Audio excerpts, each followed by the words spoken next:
सभी साथियों को मेरा प्यार भरा नमस्कार। सक्सेस विद्यालय में सभी साथियों का हार्दिक स्वागत है। सभी साथी स्वस्थ होंगे, मस्त होंगे।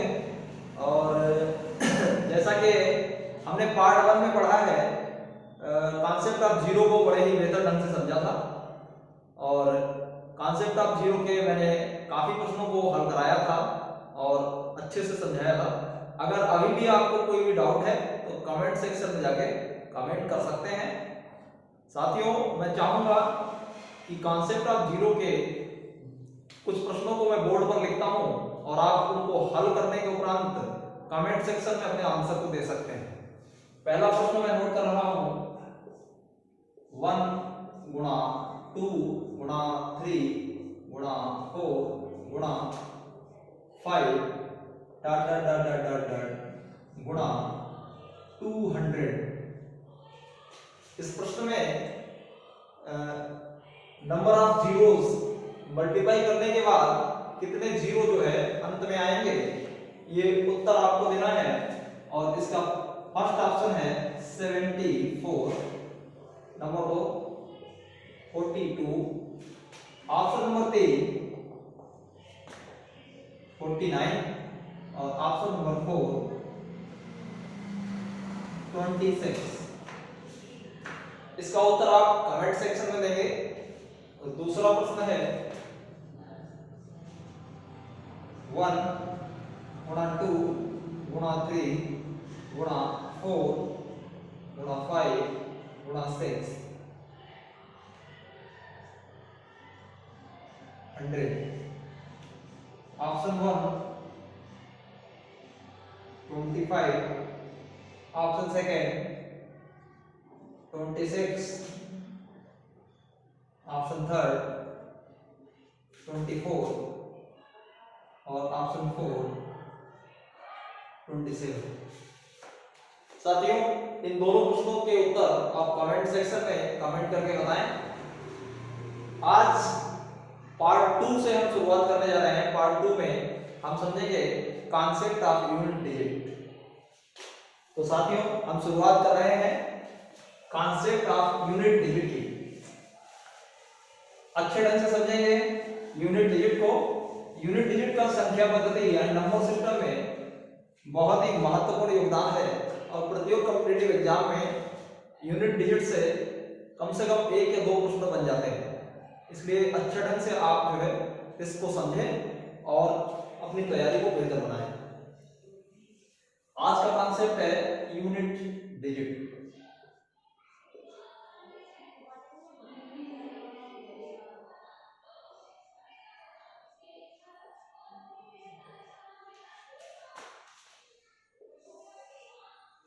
यूनिट डिजिट, मैं एक संख्या लिख रहा हूं 3 5 4 6 9। आपसे अगर मैं पूछूं कि इस संख्या में इकाई का अंक क्या है तो आप आसानी से जवाब देंगे 9।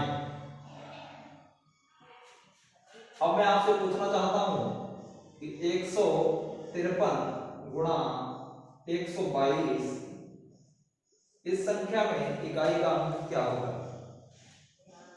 तो ऐसे प्रश्नों को हल करने के लिए हम इनका पूरा मल्टीप्लाई ना करा के केवल यूनिट प्लेस का मल्टीप्लाई कराते हैं। कारण क्या है? क्योंकि इकाई का अंक जो है वो यूनिट डिजिट की मल्टीप्लाई के कारण ही बनता है। 3 का 2 में गुणा कराएंगे, 3 दूनी 6, यानी कि इस पूरे इक्वेशन को हल करने के लिए इनकी आपस में जब मल्टीप्लाई कराएंगे तो अंत में हमें 6 प्राप्त होगा। अतः यहाँ पर जो इकाई का अंक है वो है 6। तो गुणन में इकाई के अंक से काफी प्रश्न परीक्षाओं में बनते हैं। अगला प्रश्न मैं लिख रहा हूं 125 गुणा 128 गुणा 226 गुणा में 232। इस टाइप से पेपर वाला पूछेगा और इसमें आपको यूनिट डिजिट ज्ञात करना है, इकाई का अंक ज्ञात करना है। तो हम इसकी पूरी गुणा ना करा के केवल इसके अंतिम अंक यूनिट जो इकाई का अंक है आपस में इकाई के अंकों की गुणा कराएंगे और इकाई का अंक ज्ञात करेंगे। 5 × 40। अब देखिए जैसे ही 40 आया, 40 का अंतिम अंक है 0 और जहां भी 0 आ जाता है तो उसके आगे हमें हल करने की आवश्यकता नहीं है, क्योंकि यहीं से हमको जानकारी हो गई कि अंतिम अंक अगर 0 आ गया तो 0 की किसी भी संख्या में मल्टीप्लाई कराएंगे तो सारा जो हल करने के उपरांत जो भी उत्तर प्राप्त होगा वो 0 होगा। अतः इसको हल करने पर इकाई का अंक जो है वो 0 प्राप्त होगा। इस प्रकार से यूनिट डिजिट के सवालों को हल करते हैं।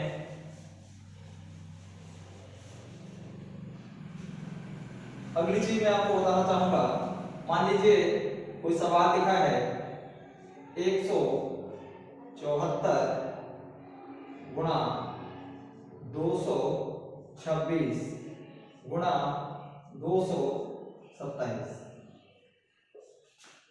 इस प्रश्न में इकाई का अंक कैसे ज्ञात करेंगे? सेम वही प्रोसीजर फॉलो करना है जैसा हमने पिछले सवाल में देखा था। इकाई के अंकों की आपस में गुणा कराएंगे, गुणा कराने के उपरांत जो अंत में अंक प्राप्त होगा वही इकाई का अंक कहलाएगा।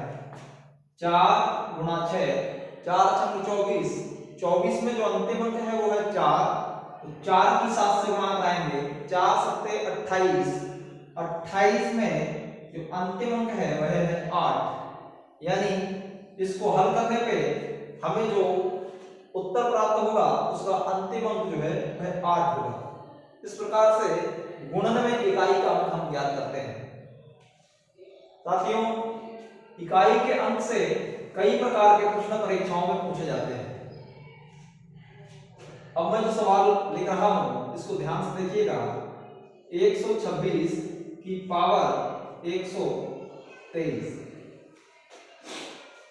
ऐसे प्रश्नों को हल करने के लिए आपको जानना चाहिए कि प्रश्न क्या कह रहा है। 126 को हम अगर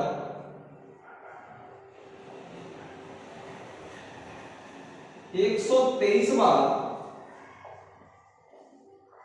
मल्टीप्लाई करें और उसको हल करने के उपरांत जो उत्तर प्राप्त होगा उसका अंतिम अंक जो है वो हमसे पूछ रहा है।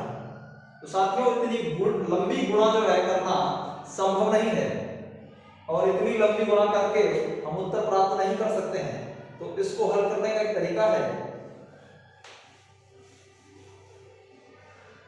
ये जो नीचे संख्या दी गई है इसको हम आधार बोलते हैं। क्या बोलते हैं? आधार बोलते हैं। और ऊपर जो संख्या दी गई है इसको पावर बोलते हैं। हिंदी में से हम घात कहते हैं। तो ऐसे प्रश्नों को हल करने के लिए सर्वप्रथम हम इसकी घात को 4 से भाग करते हैं। 4 से भाग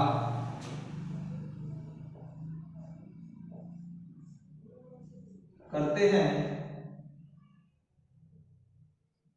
4 से भाग करने पर जो शेषफल प्राप्त होता है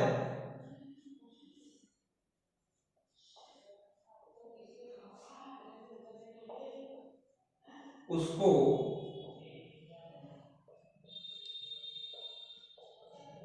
आधार में दी गई संख्या के अंतिम अंक के ऊपर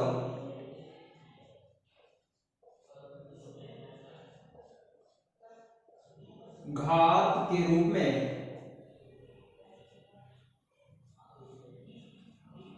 लगा देते हैं।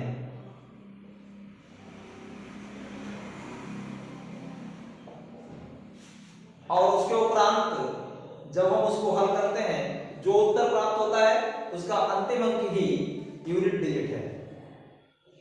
इसको हम हल करेंगे, इसको देखते हैं हम। इसकी घात है 123, 123 को हम 4 से भाग करते हैं, 4 तिया 12, बचता है 3, 3 का भाग 4 से, 4 का भाग 3 में नहीं जाएगा, अतः यहाँ पर जो शेषफल है वह है 3। और आधार में दी गई संख्या 126 का अंतिम अंक है 6। तो हम यहाँ पर 6 के ऊपर जो पावर है वो 3 चढ़ा देंगे और हम इसको हल करेंगे।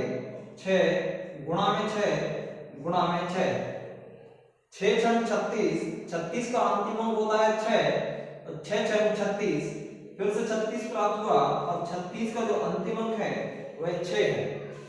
अतः इसको हल करने पर जो इकाई का अंक होगा वह होगा 6। साथियों, कुछ चीजें मैं आपको नोट करना चाहता हूं, उनको आप नोट कर सकते हैं और एग्जाम में इन चीजों का विशेष ध्यान रखेंगे तो आपका समय बचेगा। मान लीजिए कोई संख्या है,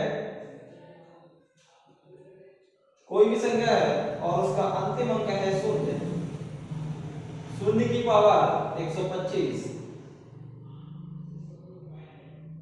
या फिर कोई संख्या दी गई है उसका अंतिम अंक है 1, 1 की पावर है 456। अतः कोई संख्या दी गई हो जिसका अंतिम अंक हो 5 और इसके अलावा अगर कोई संख्या दी है उसका अंतिम अंक है 6। तो इस प्रकार के प्रश्नों में जो संख्या का अंतिम अंक होता है वही इकाई का अंक कहलाता है। 0 तो 0, अगर संख्या का अंतिम अंक 1 है तो इकाई का अंक भी 1 होगा, और दी गई संख्या का अंतिम अंक यदि 5 है तो इकाई का अंक भी हल करने के उपरांत 5 ही प्राप्त होगा। और इसी क्रम में जैसे कि संख्या दी गई हो और अंतिम अंक हो 6, तो हल करने के उपरांत जो उत्तर प्राप्त होगा वह भी 6 होगा। जैसे मानते हैं कि 5 की पावर 3, अब मैं आपसे बोलूंगा 5 की पावर 1 तो बराबर 5, 5 की पावर 2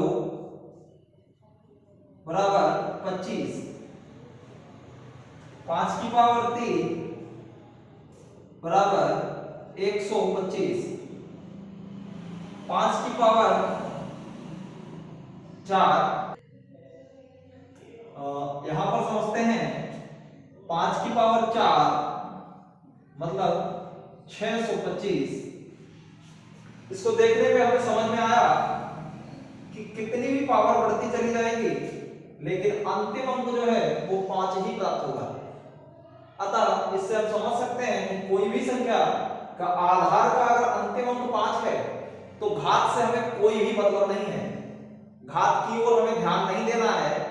अगर आधार में दी गई संख्या का अंतिम अंक यदि 0 प्राप्त है, 1 है, 5 है अथवा 6 है तो इकाई का अंक भी वही अंक होगा जो आधार में दी गई संख्या का अंतिम अंक है।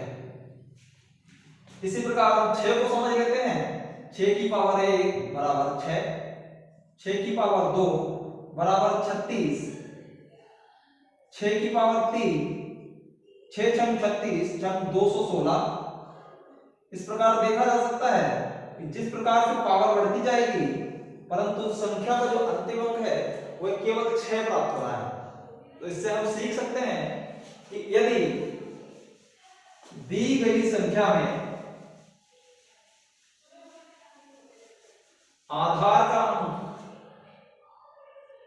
एक सवाल के माध्यम से समझते हैं, 125 की पावर 224 गुणा में 136 की पावर 246 गुणा में 101 की पावर 205 गुणा में 100 की पावर 125।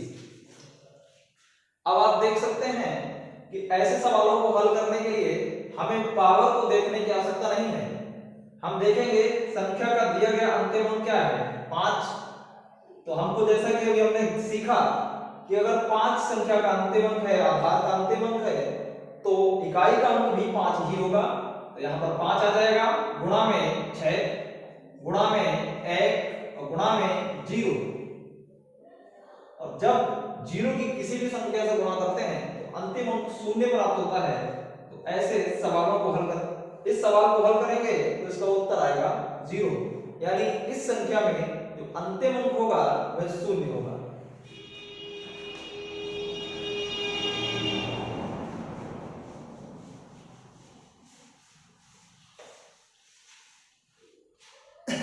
आशा करता हूं सभी साथियों को अच्छे ढंग से समझ में आ रहा होगा।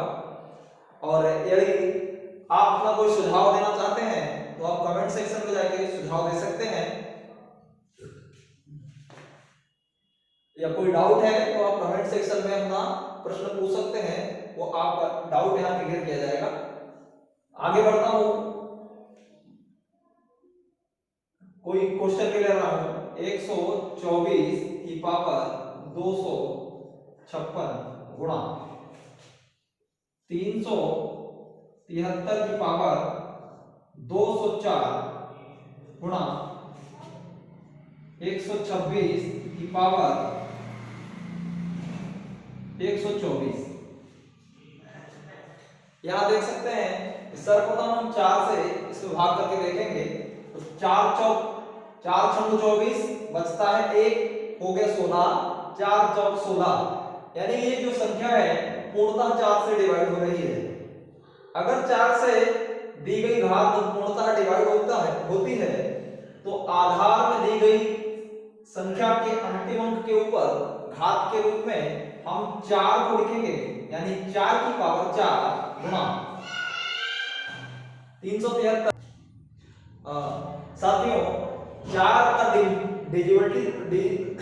चार का विभाजिता का जो नियम है वो है कि संख्या के अंतिम 2 अंकों में अगर 4 का भाग पूरा चला जाता है तो माना जाता है कि वह संख्या 4 से पूरी तरह से विभाजित हो जाएगी। अतः 204 में भाग न देकर केवल अंतिम 2 अंकों में भाग देंगे तो अंत में अंक है 4, तो 4 का भाग 4 में जाएगा, 4 एकम 4, यानी संख्या पूरी तरह से 4 से डिवाइड हो जाएगी।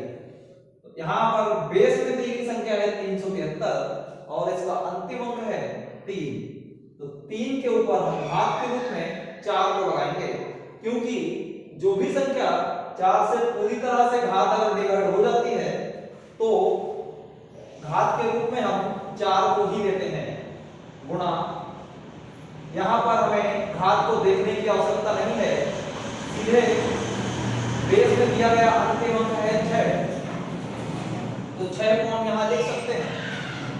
4 को जब हम हल करेंगे 4 चौक 16, 4 को हम हल करके देख सकते हैं, 4 चौक 16, 4 बार इसको लिख लेते हैं जिससे और आसान हो जाएगा। 4 चौक 16, 16 का अंतिम अंक होता है 6, 6 चौक 24, 24 का अंतिम अंक होता है 4, फिर 4 चौक 16, यानी कि संख्या प्राप्त हुई 6, गुणा में 3 को हल करेंगे, 3 तिया 9, 9 तिया 27, 27 का 7, 7 तिया 21, 21 का 1, 6। 6 की फिर से हम 6 से मल्टीप्लाई करेंगे, 6 छंग 36, 36 का अंतिम अंक होता है 6, अतः इस सवाल को हल करने पर जो अंतिम अंक इकाई का अंक प्राप्त होगा वह होगा 6। तो साथियों जैसा कि हमने अभी सीखा कि यदि बेस यानी आधार में दी गई संख्या 0 है, 1 है, 5 है अथवा 6 है तो इकाई का अंक भी सेम होगा। क्या होगा? सेम होगा। जो बेस का अंतिम अंक होगा वही इकाई का अंक होगा। अब हम जान लेते हैं कि यदि अंतिम अंक 4 हो अथवा अंतिम अंक 9 हो तो इसको हल करने का एक तरीका है कि 4 और 9 प्रत्येक 2 घात के बाद अपने आप को रिपीट करते हैं। 4 की पावर हो 1 तो यहां आएगा, यहां समझते हैं हम 4 की पावर अगर 1 है तो आएगा 4 और 4 की पावर अगर 2 है तो 4 चौक 16 यानी क्या आएगा 6। ऐसे ही 9 की पावर अगर 1 है तो 9 बन जा 9 और 9 की पावर अगर 2 है तो 9 ने 81 यानी कि 1। तो हमने सीखा कि 4 और 9 दो ऐसे अंक हैं जो प्रत्येक 2 पावर के बाद इन्हीं संख्याओं को आप रिपीट करते हैं। तो हम 1 और 2 को ना समझकर ऑड और इवन से समझते हैं। इसको हम ऑड लिखेंगे और इसको हम इवन लिखेंगे। अगर 4 की पावर ऑड है तो सिर्फ इकाई का अंक 4 ही होगा और 4 की पावर अगर इवन है तो इकाई का अंक 6 होगा। ऐसे ही 9 में अगर इसकी पावर 9 की पावर ऑड है तो इकाई का अंक 9 होगा और 9 की पावर अगर इवन है तो इकाई का अंक 1 होगा। एक सवाल के माध्यम से समझते हैं। मान लीजिए 4 की पावर 13 गुणा 9 की पावर 12 गुणा 4 की पावर 24 गुणा 9 की पावर 13।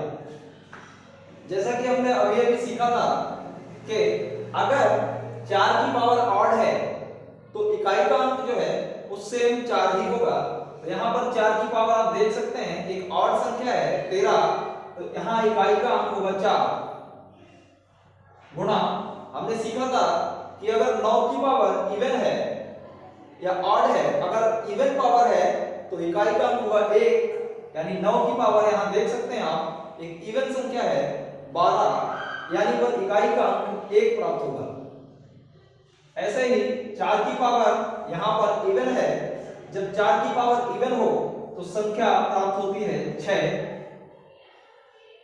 और 9 की पावर अगर इवन हो तो संख्या 9 की पावर ऑड हो तो सेम संख्या 9 प्राप्त होगा। इकाई का अंक क्या प्राप्त होगा 9।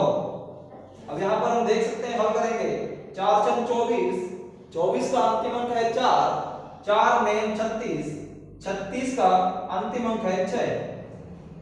इस प्रश्न को हल करने पर हमें 36 प्राप्त हुआ और 36 का अंतिम अंक है 6 यानी यहाँ पर जो इकाई का अंक प्राप्त होगा वह होगा 6। तो इससे हमने सीखा कि अगर किसी भी दिए गए आधार का अंतिम अंक 0 है, 1 है, 5 है अथवा 6 है तो इकाई का अंक जो है वह सेम होगा। 4 और 9 के केस में हमने समझा ऑड और इवन का कॉन्सेप्ट। अगर ऑड है तो 4 के केस में 4 और इवन है तो 6। ऐसे 9 के केस में अगर ऑड है तो 9 और इवन है तो 1। तो कोई भी प्रश्न जब हम हल करेंगे तो इन बातों का हम विशेष ध्यान रखेंगे, इससे हम सवालों को बड़े ही बेहतर ढंग से और आसानी से हल कर सकते हैं। हम एक सवाल के माध्यम से समझेंगे। 124 की पावर 123 गुणा में 126 की पावर 124 गुणा में 109 की पावर 12।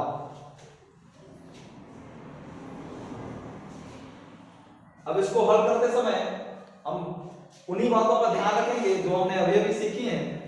तो हमने सीखा कि अगर संख्या का अंतिम अंक 4 है तो हम उसकी पावर को देखते हैं कि पावर इवन है या ऑड है। तो 4 से जब हम भाग करेंगे तो शेषफल आएगा 3। 3 एक ऑड संख्या है और जब 4 के ऊपर कोई घात ऑड के रूप में प्राप्त हो, ऑड संख्या प्राप्त हो तो वहां पर इकाई का अंक भी 4 ही होगा। ऐसे ही जहां पर अंतिम अंक 6 होता है वहां पर हमें पावर को देखने की आवश्यकता ही नहीं है। हम जानते हैं कि जहां पर अंतिम अंक 0 हो, 1 हो, 5 हो अथवा 6 हो तो वही अंक इकाई का अंक होता है, इसलिए यहाँ पर हम सीधे 6 लिख सकते हैं। यहाँ पर देखिए बेस में दी गई संख्या 109, इसका अंतिम अंक है 9 और इसकी पावर एक इवन संख्या है। और जब भी पावर इवन संख्या होती है तो हमने समझा कि 9 की पावर अगर इवन है तो 1 प्राप्त होगा, इकाई का अंक होगा 1। अब हम इसको हल करेंगे बड़े ही आसान तरीके से। 4 × 24 और 24 में अंतिम अंक है 4। साथियों, आशा करता हूं आप सभी को ये वीडियो अच्छा लगा होगा और आप बड़े ही अच्छे ढंग से इकाई का अंक समझ पाए होंगे। आज के लिए इतना ही, मिलते हैं अगली वीडियो में इसी टॉपिक के साथ। अभी इस टॉपिक में बहुत कुछ शेष है, धीरे धीरे हम इसको कवर करेंगे। और सभी साथी जो भी चैनल से जुड़ रहे हैं, मैं सभी से कहना चाहता हूं कि चैनल को शेयर करें, सब्सक्राइब करें और लाइक करें। धन्यवाद।